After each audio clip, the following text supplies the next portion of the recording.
the words of the Master over in the New Testament. All right, we are continuing with our look at the words of the Master. We're looking at all of the times in the Gospels where Yeshua actually spoke. There's many instances when we look at the life of Messiah in the Gospels, but sometimes it's just kind of like things talking about something that he did, and not necessarily, him not saying anything. We're looking at all of the instances kind of in line with each other that Messiah actually spoke. We're looking at the words that he said and the situations and circumstances that caused him to speak. And so today we're looking at Luke chapter 7, verses 11 through 17. Luke 7, 11 through 17. And it came to be the next day that he went into the city called Neum, and many of his top ones went with him, and a large crowd. And see, as he was near the gate of the city, a dead man was being carried out, the only son of his mother, and she was a widow, and a large crowd from the city was with her. And when the master saw her, he had compassion on her and said to her, "Do not weep." And coming near, he touched the bier of those bearing. It stood still. And he said, "Young man, I say to you, arise." And he who was dead sat up and began to speak. And he gave him to his mother. And fear seized all. And they praised Elohim, saying, "A great prophet has been raised up among us, and Elohim has visited his people." And the news about him went out in all Judah and all the neighborhood. Okay, very good. So, when we begin over here in verse 11, where it says, "And it came to be the next day," this is the next day after the thing with the centurion. Right? This is right in line with what just happened with the centurion. Yeshua, he's just on his way. He's going about. It's the next day. He went into a city. Him and many of his disciples. I guess it's not all of them, because it would have just said all of them, but most of them, many of them. Again, when we think about Yeshua, he had many disciples, not just 12 disciples. Right? The 12 disciples was like his main guys. Right? And then he even had like a subsection inside of the 12. Right?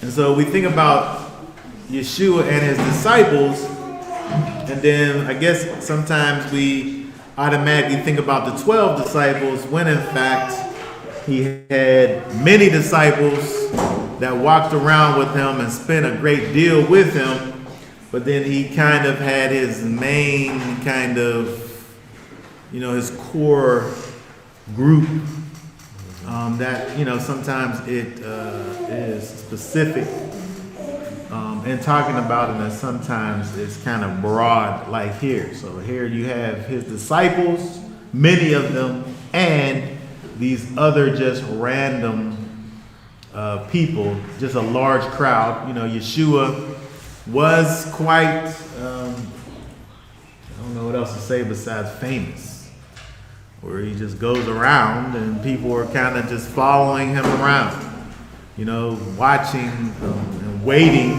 for whatever it is that he may do. Because, you never know with Messiah when he was going to do something miraculous. And so, people you know, even though that we're talking about, you know, thousands of years ago, you know, you're still talking about people. Today, you know, we kind of want to see something magical happen if we think that there's a possibility for it to happen.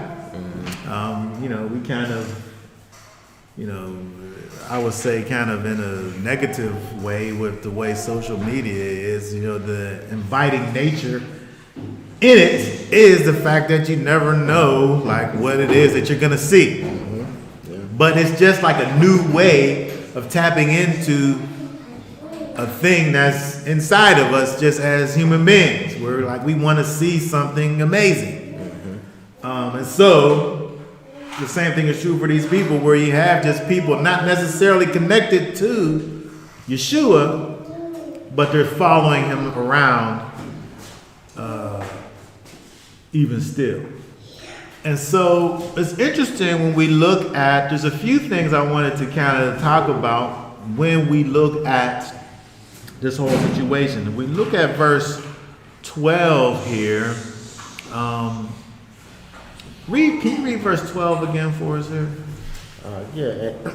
And see, as he came near the gate of the city, of a dead man was being carried out, the only son of his mother, and she was a widow, and a large crowd from the city was with her. Okay, very good. So, by the way, what we're talking about here is when Yeshua helps the widow. Yeshua's helping the widow, right? I should have put help in parentheses because help kind of underemphasizes the importance of something like raising a son from the dead, right?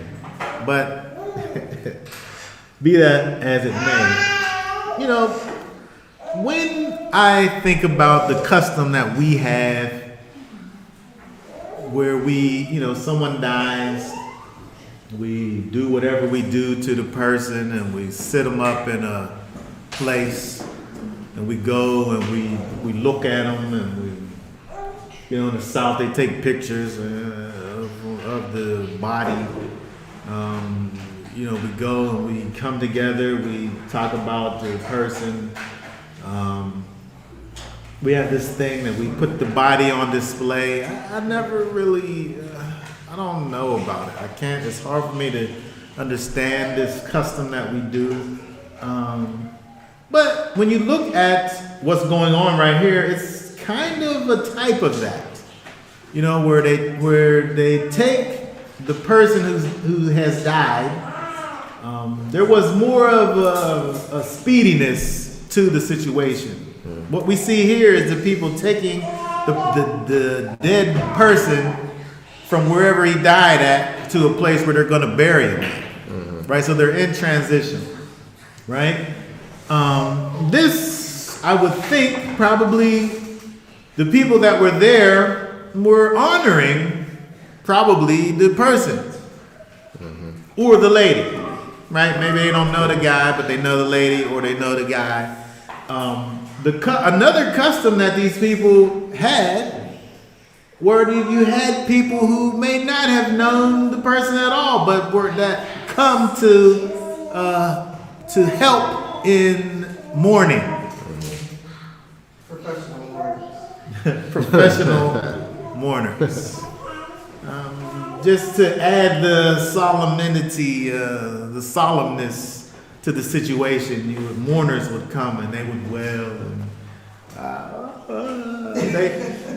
it's interesting, the idea, like, to me, sadness is something, it's a personal thing. Like, it's hard for me to, like, fake sadness. I don't want to say these people were faking sadness. Maybe they were professional mourners because they had a deep emotional connection just with the idea of life and were really saddened when anyone died. Yeah. Right? You had to have a special skill set, I would say, to Well, be. I think undertakers too, because they literally deal with people mourning all the time. It was so fascinating talking to you cousin-in-law or uncle-in-law, whoever that was, Uncle. your uncle-in-law, that was a mortician, and the way he was talking to me about his profession, it just was like, I couldn't fathom it. Yeah. I mean, I don't like just say. I mean, it's different when you think about animals because they're kind of different. It's not like a connection, kind of, but like human beings. It's like for me, Yeah, you don't see that often. I can tell that I'm not a Levite because I don't like cutting bodies. I don't like it. It's just body, blood, a live thing. But these people, you know, they were mourners. So they're going through the street. They have mourners. They're out wailing. Yeshua's walking with a crowd. And he comes across this other crowd of these people that are with this lady who has lost her son. And then we see an interesting happen in verse 13 when Yeshua sees her, the lady, and he had deep compassion for her and, you know, goes to comfort the lady and says, "Do not weep." It caused me to think about, I thought about this a little bit last week, but it caused me to think about it more this week. The fact that there's more times that I'm finding out about Yeshua behaving in a humanly way that I've never thought about before. And when we see Yeshua, not the fact that he's operating in compassion, but because compassion is a part of the character of the Most High. But if the Most High was so compassionate about every person that he would stop death,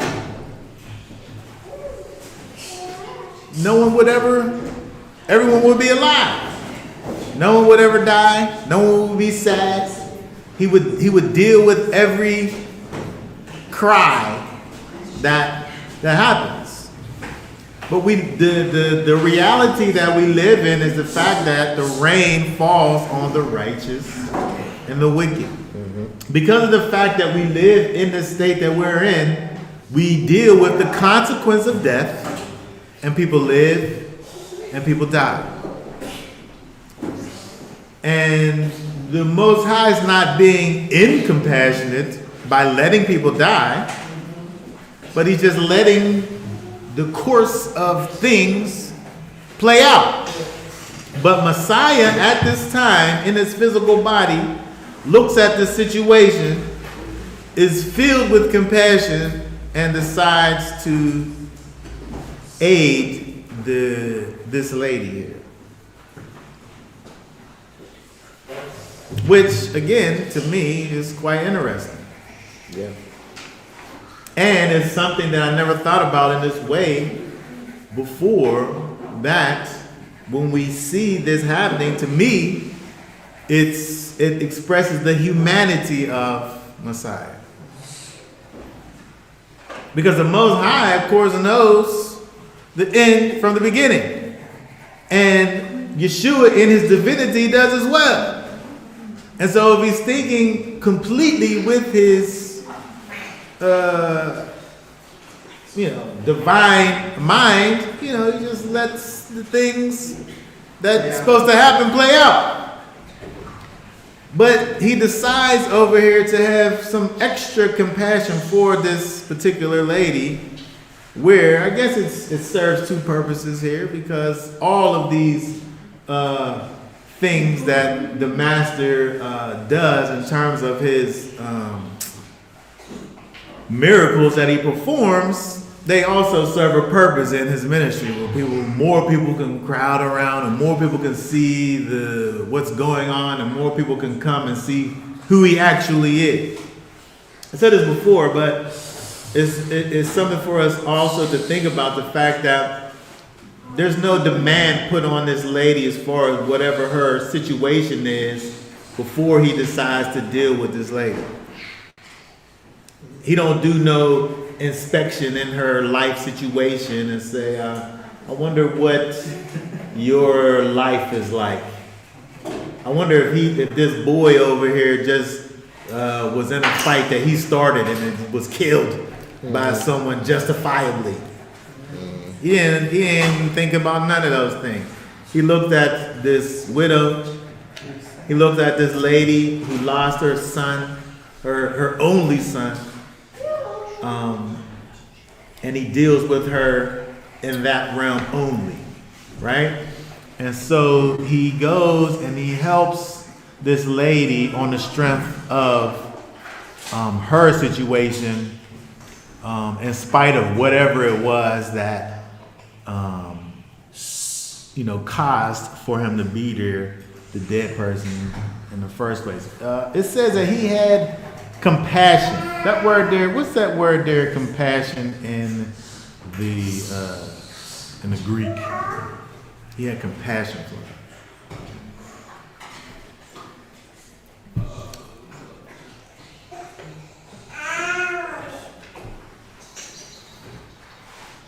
Yeah, somebody pronounce that. Let me hear it. Who gonna say it? It don't got enough vowels in it for me, that word. There's an N in there? Why did you say splang? Splang. Why is there a G and a K and an H all together? Splang. Splangneezoma. Wow. Wow. I'm more concerned with what the word means, right? Yeah. as opposed to how to actually say that word in the Greek. Morey also said you gotta find this in the real Strong's concordance. There's 3 steps here. Yeah, it's so easy to do it here, but it's Yeah, you be fighting. it's harder the old school way. But this word over here means to have the bowels yearn. Oh wow. Right? He has this deep internal feeling happening on the inside. He was physically touched by what was going on with this situation and decides to react to it. Right? He had sympathy, pity for the lady, and he responds. And so let's look at this, because now that he's responding here, there's some things, because when we look at, I'm saying that from my perspective, when I see his reaction, again, I'm saying that this is a human response. This is a human response as he's having through divine compassion, but it's a human response that he's having. He's having a literal, physical moment that he's having of deep compassion for this lady. And it says that he touches this coffin. And so one of the things that they did was, it's saying, go to 14 in that word bear there, B-I-E-R. That word, I don't know what it says in the King James. But the thing that Yeshua touched there, pull that up. Probably a kindred of base. A funeral receptacle, urn, coffin that is by now. Yes, and so it's saying a coffin. I mean, you know it's not an urn, Right. because an urn is like where you put the ashes, right? And they're saying coffin only because that's what we're familiar with. But it's this funeral receptacle. It's a place where you put the body at when they're carrying the body from wherever the person died to the place of. It probably wasn't a closed box. It probably was more like a stretcher, and he's just wrapped up and ready to be placed in his tomb. So it's saying bear there. It's saying this funeral receptacle, but it's not necessarily like a closed box like how we would think of. Just based on what was done at this time. But the thing is now, Yeshua goes over here and he touches this thing. He touched the dead body. Yeshua touched the dead body. Anybody have anything to say? You already know what I said. Yeshua touched the dead body. You already know Go what I over to Numbers. Go over to Numbers 19. What verse fire? It's a funeral receptacle. The things in parentheses are only there to help us to understand what it literally means. That's why we see urn and coffin there. We think of a funeral receptacle as a box, a covered box, but it probably was more like a stretcher, and he's just sitting on top of the stretcher or laying, wrapped up with his face covered up with a napkin or something, right? But we want to go over and look at Numbers 19 verse 16, because just on the surface, for Yeshua to have touched this dead body, the people carrying, just read for us Numbers 19 and 16. 19 and 16. Numbers 19:16. Anyone who is in the open field who touches someone slain by a sword, or who has died, or a bone of a man, or a burial site is unclean for 7 days. Okay, so if you go and touch a dead body, or a dead bone of a man, or a place where a dead body is, it causes you to be unclean for 7 days. And so there's this idea of uncleanness that we have to think about. Now, let me just say this to add to the situation, is that if someone touches something that is unclean, it don't cause you to be in sin. It just causes you to be unclean. Uncleanness isn't sin. Not to deal with uncleanness properly can lead to sin. Right. Let's just say that and put that out there first. But, however, so when you think about the people that's carrying the casket, the people that are carrying this thing, all those people, they already knew they was going to be unclean they knew that, right? Because they're participating in this situation, right? Anybody who went to the thing and was there in close proximity, touching the body, touching people who touched the body, maybe you didn't touch them, but you touched somebody who did touch it, unclean, 7 days. And to get more perspective on it, you gotta think about when dead things are dead, what happens? The immune system that causes them to kill any disease is dead too. So therefore, whatever you're touching is not fighting disease no more. So now all the disease and all the pathogens and things that the Most High created to deteriorate it to go back into the earth, you're alive. So now you're coming in contact with things that kill. But Yeshua, he was on another level. He was able to, things couldn't kill him like the people killed him, but he was living in ordinance with what the Most High said to do. So he was able to make things that's just the next question. This dead man that he touched, was he still unclean, or could you consider him being clean, touching a dead body if the man's not living? Who? The man or Yeshua? Well, I'm saying Yeshua. Yeah. I'm trying to figure out did he get was he unclean? First of all, I'm also trying to.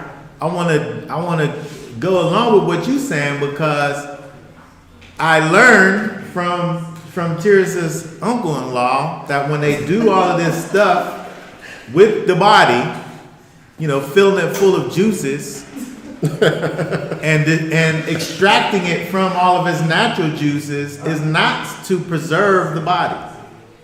It's to disinfect the body. That makes sense. Because the body, like as you said, it don't got the things working inside of it to fight the things. Exactly what you said.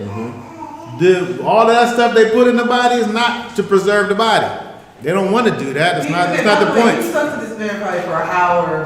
Because it was fascinating. It is fascinating. It was fascinating. What it was because when you think about embalming fluid, that's what we call it. We think about some embalming and King Tut and things that's making the body be preserved. They're not trying to preserve the body. You get when you're dead, you're basically being destroyed by bacterias and things. And all of that stuff they put in they take out all of the fluids that are in your body and they fill your body they sterilize it basically. I'm saying bleach. It's not bleach, but it's something that sterilizes you. Keeps the bacteria from starting to eat you up. Well, from other people because we have this weird custom of holding bodies for a week. Or whatever, and people going up and touching the body and all of this stuff. Uncleanness, when we think about it from a Torah perspective, I don't want to say that it's necessarily dirt.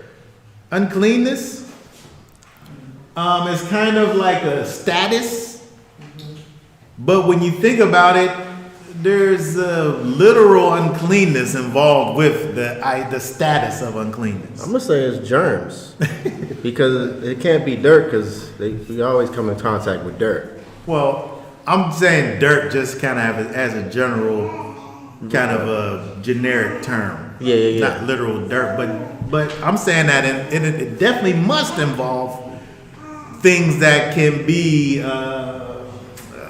detrimental from a health perspective. And so Yeshua goes and touches this dead body.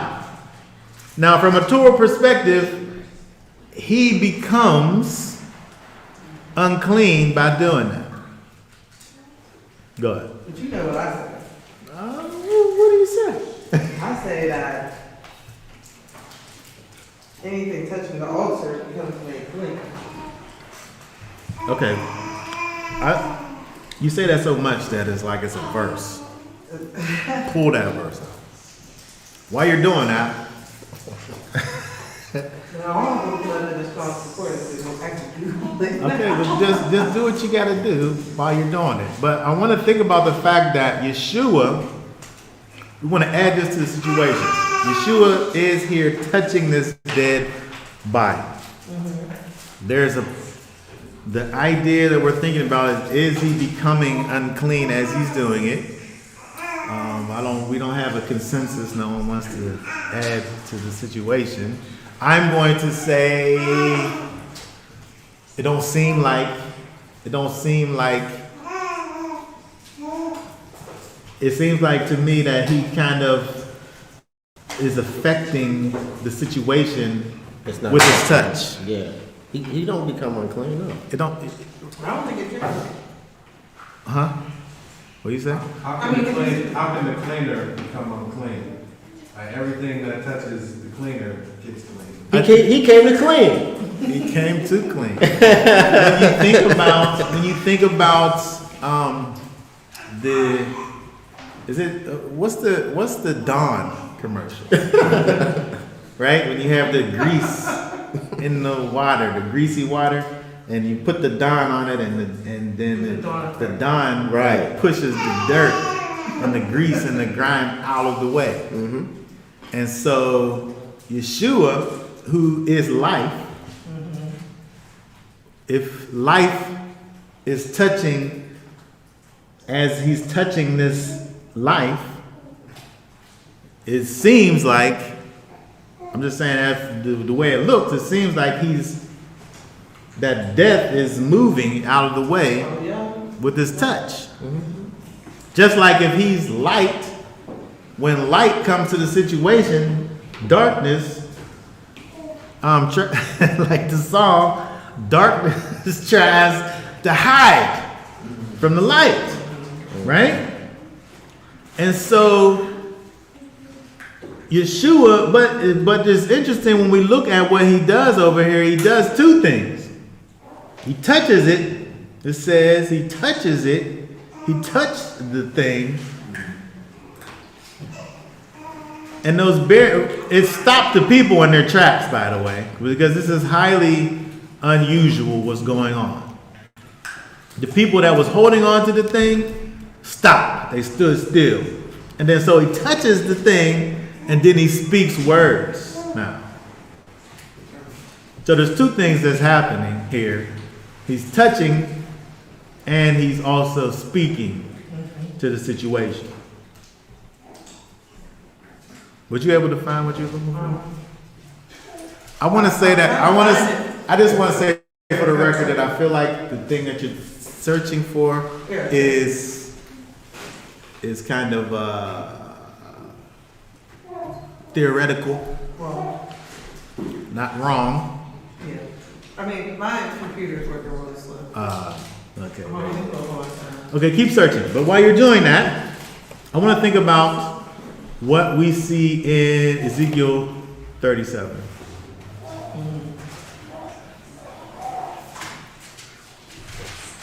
First verse. Let me see what we want to read here. Let me see here. Ezekiel, you said Ezekiel 37? Ezekiel chapter 37.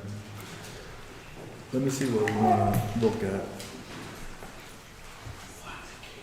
Because there's an interesting parallel that we see over here in Ezekiel 37 with what we see over here with Yeshua. Start reading at verse 1. Ezekiel 37, start reading at verse 1. The hand of Yahweh was upon me and took me out by the Spirit of Yahweh, and he sat me down in the midst of the valley, and it was filled with bones.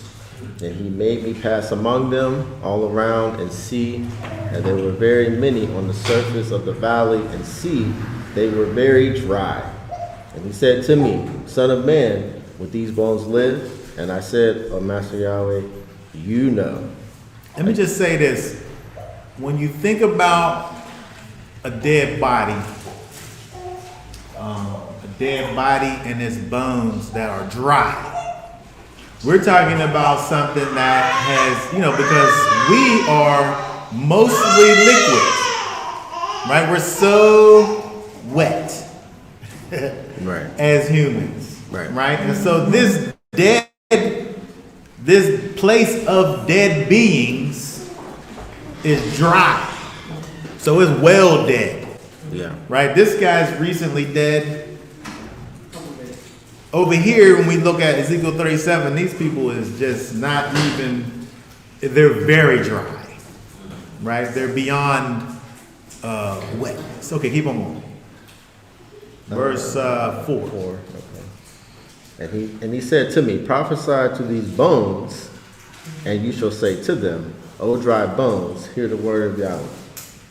Thus saith the Master Yahweh, to these bones, see, I am bringing into you a spirit, and you shall live. And I shall put sinews on you, and bring flesh upon you, and cover you with the skin, and put a spirit in you, and you shall live. And you shall know that I am Yahweh. Okay, very good. So it's interesting when we look at Ezekiel, where he goes into this valley of dry bones, this place where the dry bones is, which would be an unclean place. Right? We don't see him touching the bones necessarily, but him being in this place where the bones are is kind of synonymous with touching. And so we can kind of put the touching aspect of it there because he's in this place where these bones are, which theoretically would cause him to be a particular way. So, but also we see the speaking, right? Prophesy to these bones, and then once he does this, they begin to have a life put back on them, right? They're coming together, skin and tendons. Sinews is like the tendons, right? And the muscles, right? That come together. And so it's interesting when you look at that, comparing that to back over in Luke, with what Yeshua is doing. There's a physical experiencing with the dead body, and also this speaking to it. Now, the thing that I was thinking about is when you think about this dead body. If I speak to a dead body, how do he hear me until he's not dead anymore?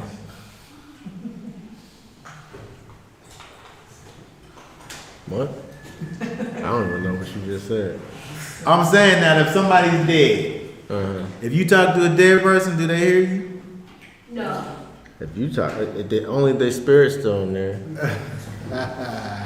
It's a weird section on YouTube called near-death experiences, and so people be like, "I was dead, but I heard somebody talking to me. They couldn't say nothing." Was they dead or was they mostly dead? I don't know nothing about death. I don't know nothing about death. I'm just going by what they said. So I'm reminded of Alexa. Alexa. The Amazon character. Yes. Okay. Alexa just sits over there. Alexa's totally dormant until you say Alexa's name. Now all of a sudden, magically, Alexa's listening to you. Right? But Alexa's got to be listening to you in order for Alexa to hear you say it. Right? Alexa's always listening. Mm-hmm. If I was at home, my Alexa would be coming on right now. Mm-hmm. Because it's always listening. And so I'm saying Yeshua speaks to the dead person and calls out to the dead person, young man. I say to you, he spoke to the dead person and the dead person heard him. I guess he heard him. Or is he just saying that and he's just saying that for the people's purposes? I'm saying, I'm speaking to the young man right now. Arise! Or is he literally speaking to the dead person?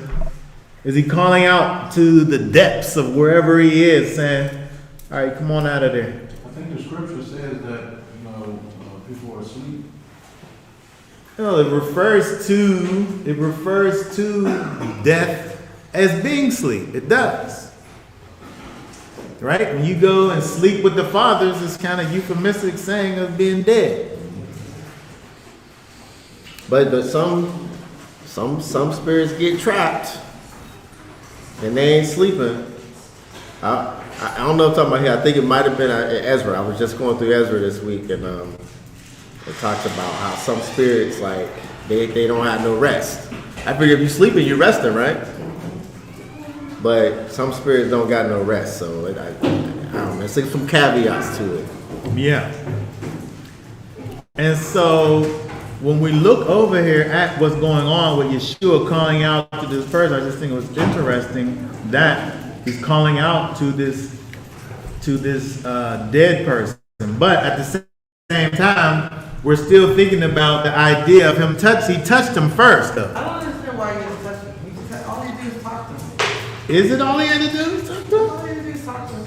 Oh, I don't know that. Why Did because he touch him or did he touch the cat? he touched the thing that he was on.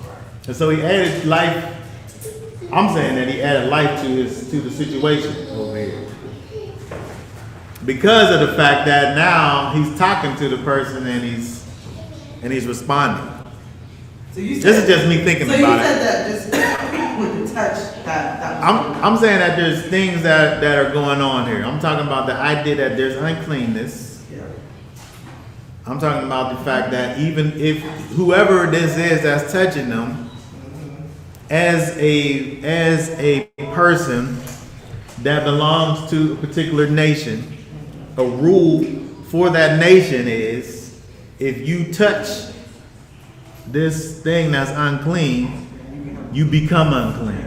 This is a rule for the nation that he belongs to.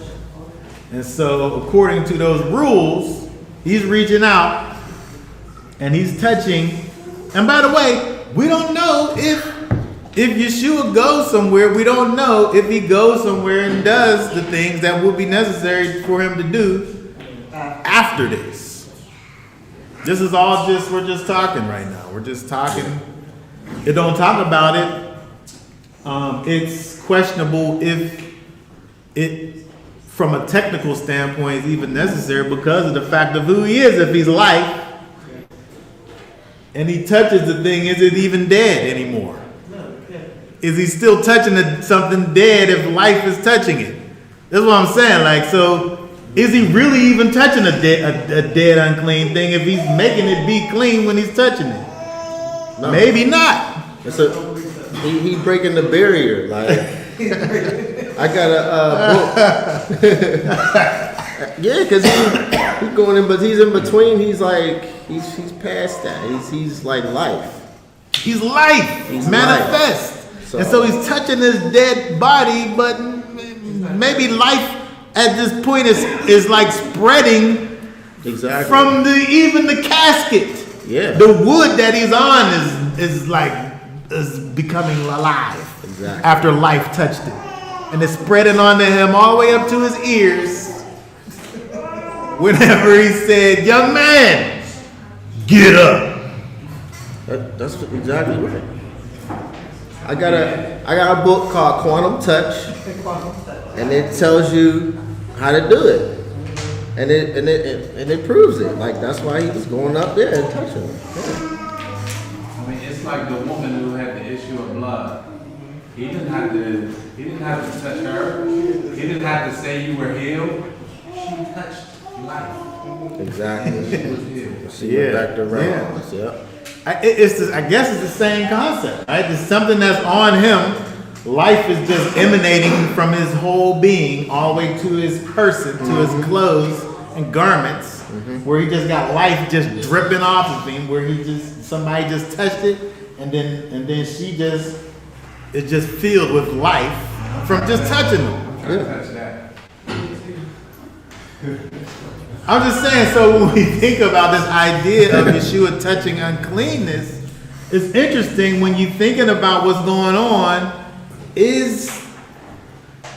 can we even just still say that he's touching a dead body if life's touching it? What did you find the verse or what? Yeah. What do it say? It's Exodus 29, verse 37. Put that up there. Let's see where this concept arises from. Read that verse. Exodus 29. 37. Yeah. It says, "For 7 days you shall make atonement for the slaughter place, and set it apart. And the slaughter place shall be most set apart. Whatever touches the slaughter place is to be set apart."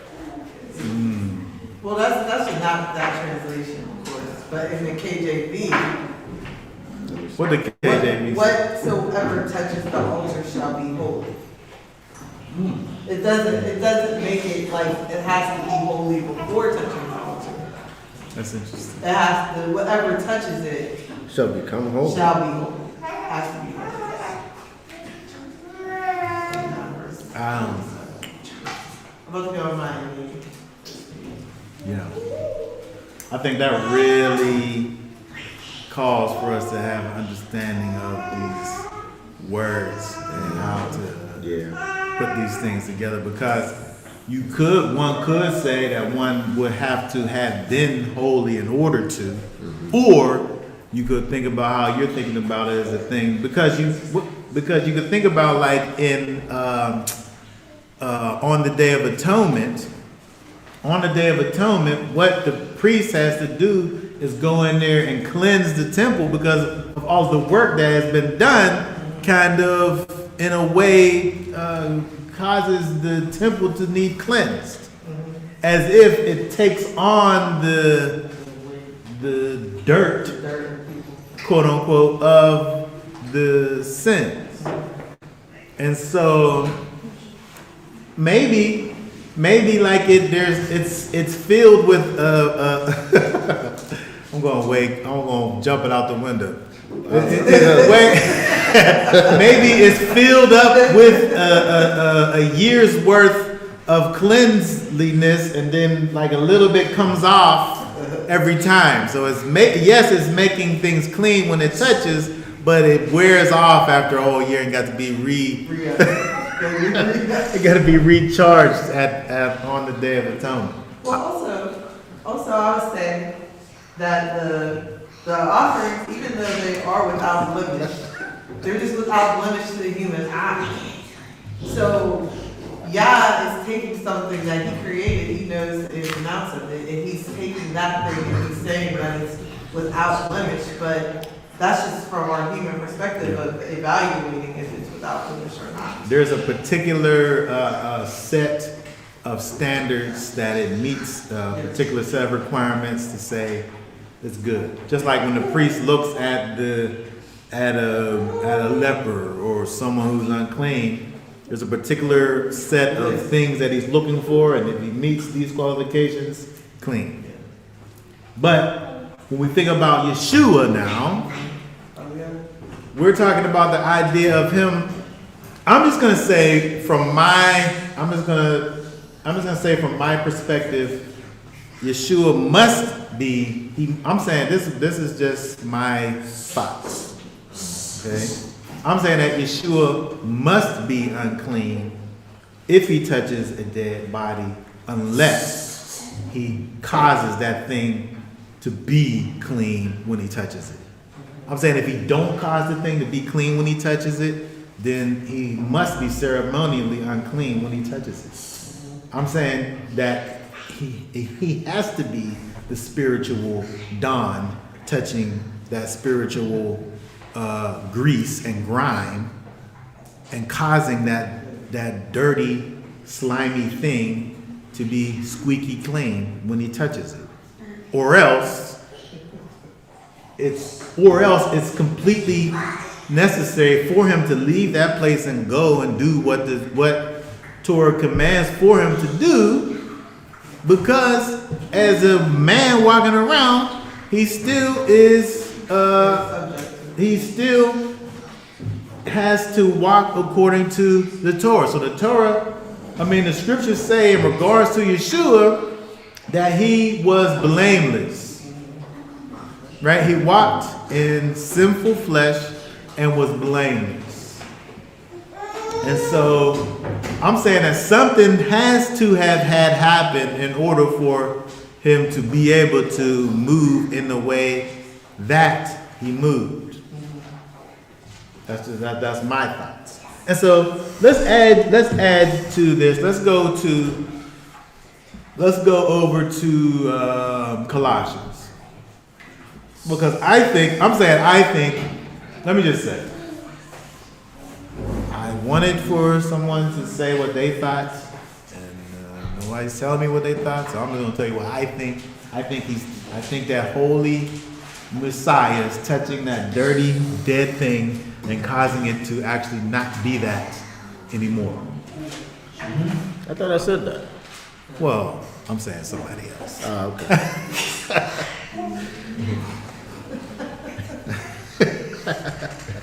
You absolutely did. Okay. Colossians 2:14 and 15. 14 and 15.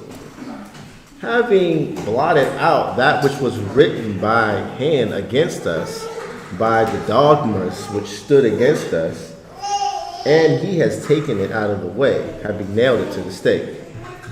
Having stripped the principalities and the authorities, he made a public display of them, having prevailed over them in it.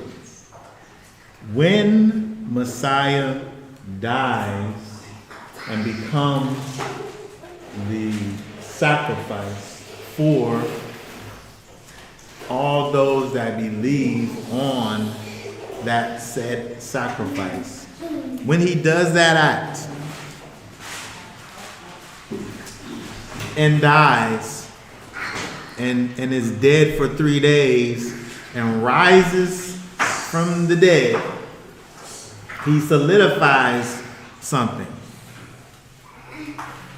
He solidifies something that's already true, but he brings the thing to full fruition. Yeshua manifests his power over death before he dies. But once he dies and raises from the dead, he proves that he, in fact, has power over death. But when we look over here in Colossians 2:14 and 15 specifically says, having spoiled principalities and powers and made a show of them openly, triumphing over them in it. Yeshua defeats his enemy, death, sin, defeats his enemy, stands over his enemy, looking like whoever that was that Muhammad Ali knocks out and stands over. I think it's Sonny Liston. He defeats the enemy and stand over that enemy triumphantly. But it's talking about sin. Yep. It's talking about death. If Yeshua is life, he's able to stand over triumphantly, and it says spoiled principalities and powers, and stand triumphantly over them. Right? So he's able to express his dominance and control and power over the death and sin. And so, but he does that beforehand over here with this boy, this young man who's dead. Where it don't matter that he's dead. He could come along and say, get up. It don't matter that this person ain't never walked in his whole life. He could go back to that person and say, get up.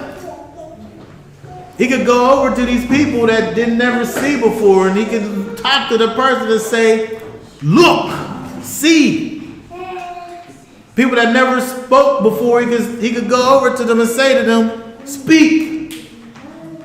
Because he got power over all of these things, because that are really a consequence of sin. And he's got power over all of those things, where he's able to speak life into that situation. Yep. And so when we go and look over there in Luke chapter 7, when he goes over and touches this thing that the people are carrying with the dead body on it, I'm saying that he introduces life to that dead thing. And then once he does that, he's able to speak to the guy, and he's able to hear him, and then he's able to say, get up, and he's able to get up. Because he already began to come alive, because life was just seeping its way through the coffin onto him.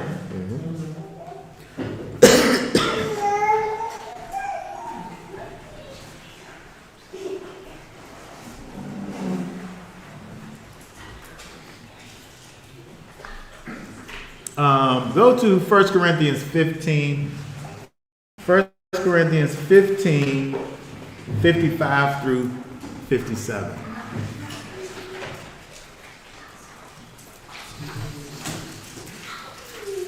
First Corinthians 15:55.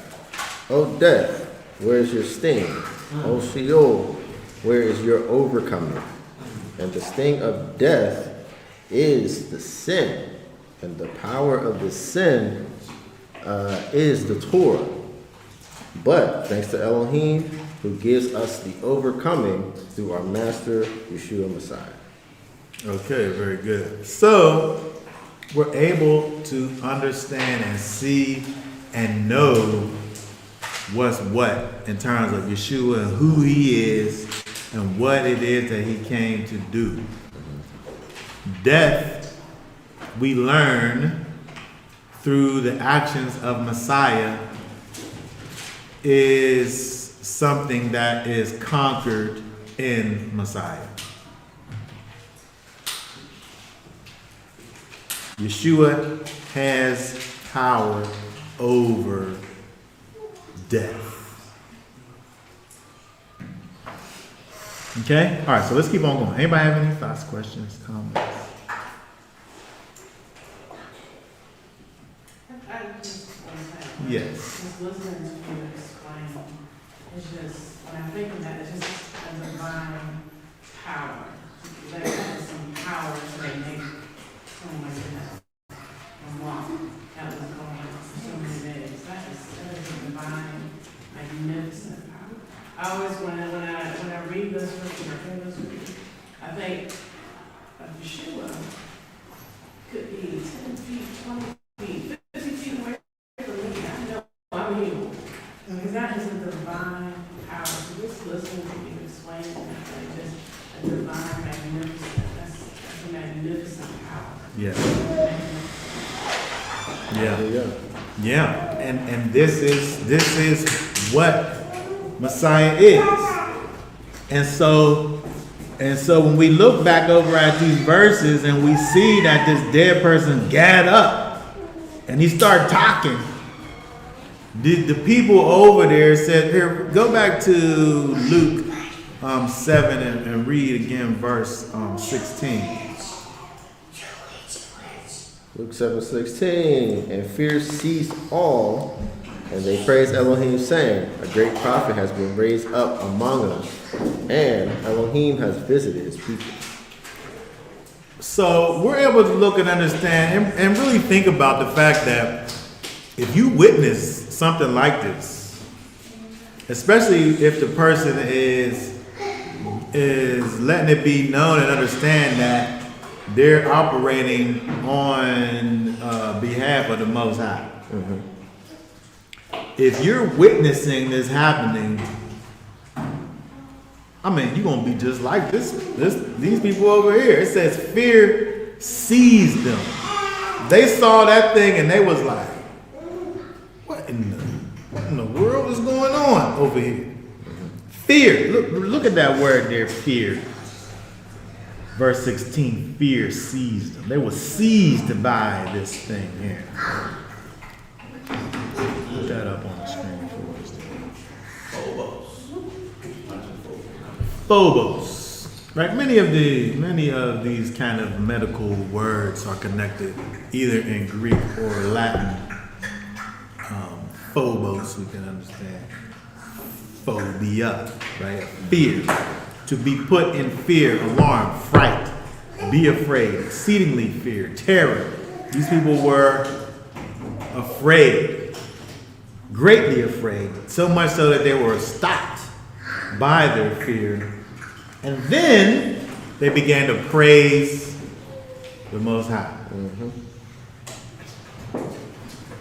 Right? It says that at first they were shocked and in fear and alarmed, but once they was able to move to the next step beyond that, they praised Elohim because of what they just saw happen right there. And so it's another example. It's another example of something that we already know to be true in regards to kind of the actions, the things that, the steps that it takes in order to come to the Most High. Read Proverbs 1 and 29. Proverbs 1 and 29.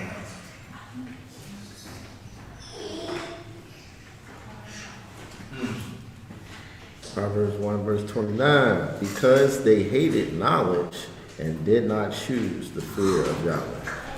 When we don't have the fear of Yahweh, here, add to that verse 7, I think it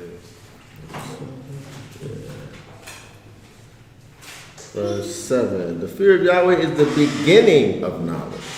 Okay, very good. Fools, you keep the whole thing? Yeah. Fools despise wisdom and discipline. Yes, very good. So, fear, having an understanding of, a full understanding of who the Most High is going to be fear there. Because once you know who He is, once you understand who He is and what He's capable of doing, once you understand who He really is, now is when you begin to know what's what. Oh, this is the creator of everything. I need to be getting myself in a particular way. Read Sirach 1 and 18. You gotta go to the KJVA for that.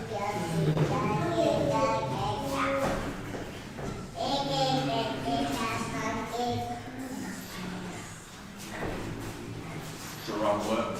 1 and 18. 18. All right, the fear of Yahweh is a crown of wisdom, making peace and perfect health to flourish, both which are gifts of Yahweh, and it enlargeth their rejoicing that love Him. It enlarges their rejoicing that love Him. So once we get to the place of having understanding who the Most High is, this thing, that fear is a crown of wisdom. Because once that part has been unlocked and we're able to look and see who the Most High is and have an understanding of who He is, now all of these other things begin to present themselves to us. And it says that it enlarges your rejoicing, those that love Him, those that have that proper understanding of who He is. It causes you to praise Him, just like these people did. Right? First they feared. First they were frightened. They were really scared. It wasn't just like reverence. Like they were really scared for their lives. What just happened right here? But once they understood now what just happened, now they praise. Right? And so so when we look at Yeshua, now we kind of see kind of the big picture. Right?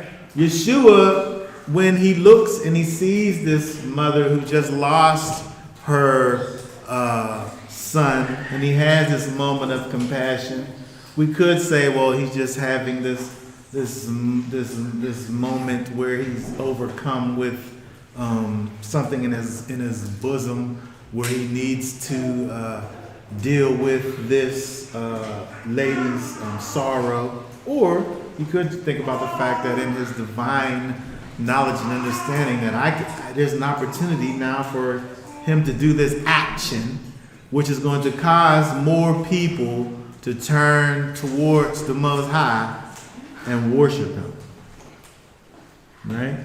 Yeah. So either way, you can think of it either way. Right? As him having a human moment or a divine moment where he has divine knowledge, where he knows, perfect opportunity for me to show the Most High to these people so that they're able to come to Him again. And that is exactly what happens. It's, the same story all over again. And the news of what it is that Yeshua continues to do goes throughout the region, which, just like everything else, causes more people to want to know more about this man, Yeshua, and what he's all about. All right, so does anybody have any thoughts, questions, or comments? I was just gonna say that, like, her widowhood would have been deep if she lost her son. If she would have went from being a widow to being a widow indeed. Yes, yeah.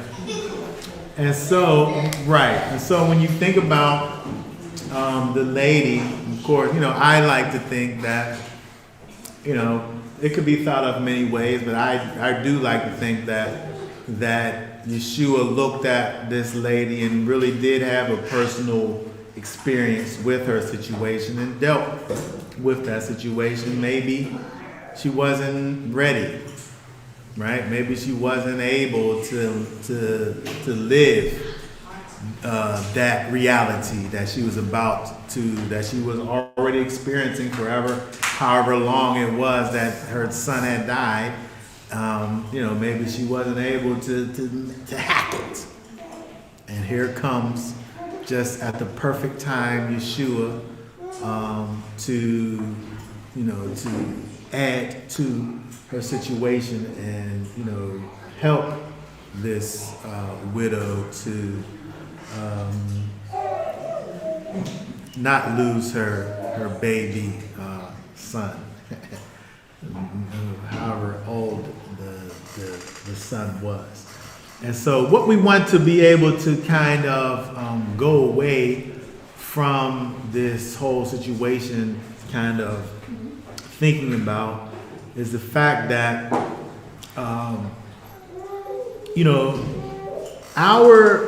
our things that we deal with are never too personal, never too small, never too just only our situation. When we take our things to Messiah, He's able to help us to move forward through our situations. Like we can be in, these circumstances and situations that for us are death. These situations are, times of great despair. But we're able to turn to the Master. We're able to turn to Messiah, and He's able to bring life to all of our situations, even if it's not miraculous, like how He deals with the situation here. Because sometimes when we have kind of physical death, we have to deal with physical death. It kind of brings kind of a type of death to our spirit, where Yeshua in us and through us may not be bringing literal life back, resurrecting someone from the dead, but He's able to lift up our spirits and give us the strength and the power that's necessary for us to be able to get up and go and do and to continue to live in spite of the things that we are going through. All right, so does anybody have any last questions or comments before we go ahead and be done for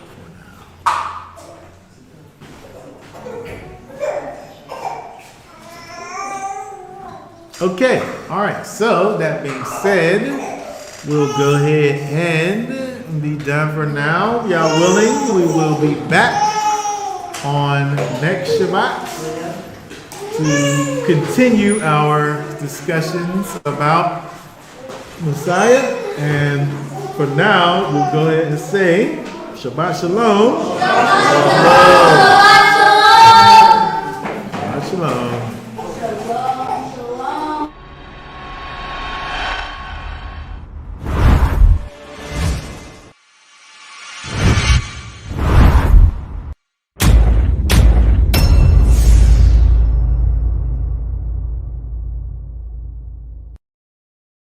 Outro.